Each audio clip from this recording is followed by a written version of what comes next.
Hi everyone, it's Cindy Quay with Cindy's Sacred Garden. I'm here in the shop and I just picked up some local harvested elderberries, Ariana, wolfberries, and rose hips from Dr. John Wilson's community garden, where I'm going to be creating a special syrup for those who come get their food boxes at Bounty and Soul. So the volunteers spent several hours harvesting and picking, but I just wanted to do a little video because anyone who's growing elderberries or understands where to find them in the wild, if you get them before the birds, is there is cyanide poisoning in the berries, so they're toxic. You can cook them down if you're going to be using them like in muffins, of course, a jam, you have the water bath. But to actually make a syrup, you have to dry the berries. You cannot do it fresh unless you have a steam basket. And I had to look that up. I've never had a steam basket. A pot that's like 3 separate, and then you make juice. So I've never had a steam juicer. I guess that's what it's called, steam juicer. So the best way to do this is, if you have a dehydrator, is not to go through having to pick every little single berry off the stem. The stem is the heart of the berry. It's kind of like the umbilical cord, guys. So you can actually dry your berries on here and then they won't fall through your screens in your dehydrator.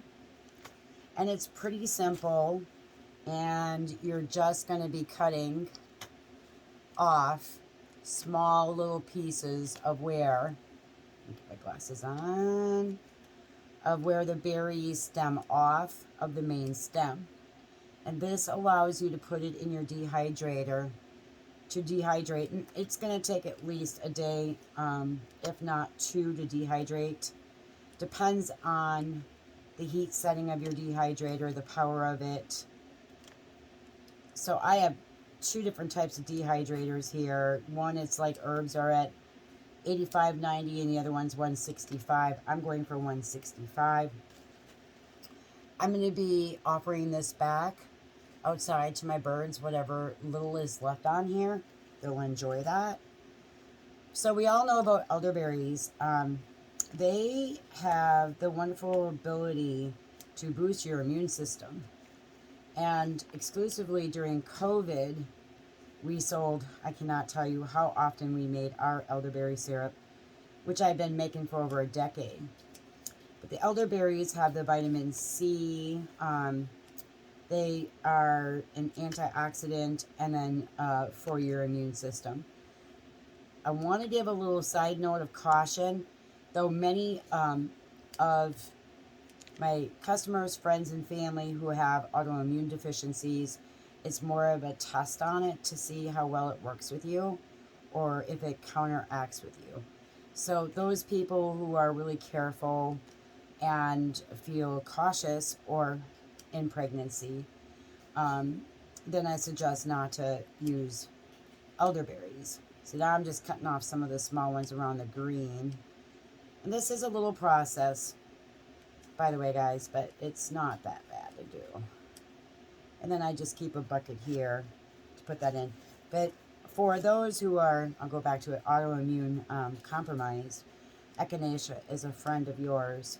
And other vitamin C boosters like rose hips and I call them wolfberries. So these lovely Ariana, if I'm saying that correct, guys, it's all right. There's a lot of words I can't say correct, but they're wolfberries. And these are full of vitamin C. I've got 2 baskets full of these. They're very bitter. Great as an antioxidant. So I'm going to be mixing that with the elderberries and the rose hips for this special syrup. So basically that's it. It's just really taking your time and just cutting off the berries and not hand picking. And so then you're wondering, well, once it dries, the stem is with it, right? Well, when you're cooking down your elderberry to make your decoction, to add in your other ingredients, herbs, and then in water, and then honey or apple cider vinegar as your as part of the preservative. You just drain this through cheesecloth. The stems will be caught in the cheesecloth. You do not have to pick the stems off of every single berry. When you buy elderberries in the health food store or from an herb place, they have a machine that actually does this work. So people aren't sitting around cutting these all day long. And a machine that hand picks the berries and removes the stems. But in this case, you just use cheesecloth. It's the same factor. So I'm really excited that I'm doing this for Bony and Soul. I have my daughter volunteers as well. We are big fans of Bony and Soul. It is there for people in need of food boxes. It's usually fresh veggies and fruits that you can save some money by going through if you're here in Buncombe County. And Bony and Soul has wonderful resources, classes. I've taught many classes for them.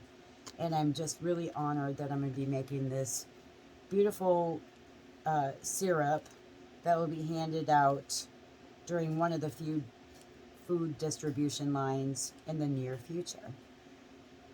So here's to knowing how to harvest from your harvested elderberries to dry them.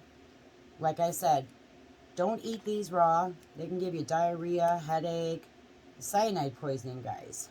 So birds can eat them. They have the kind of digestive system, and so do bears, to remove that cyanide poisoning. This is the same as your wild cherry berries, your wild cherry bark berries. So it has that dark purple hue to it. So those always have some form of poison in them. So you really want to cook your berries down. Even if you're making the tea, you would definitely want to boil your berries down if you're using fresh. Or drying them in a dehydrator. You can do it in your oven to 170 degrees on a sheet. Will dry your berries. You know, check within 2-3 hours to see if they're dry enough so that it cooks out the cyanide poisoning that's in them. So here's to you, and here's to elderberry season. I hope everyone has a great day. Thank you for watching. Stay tuned.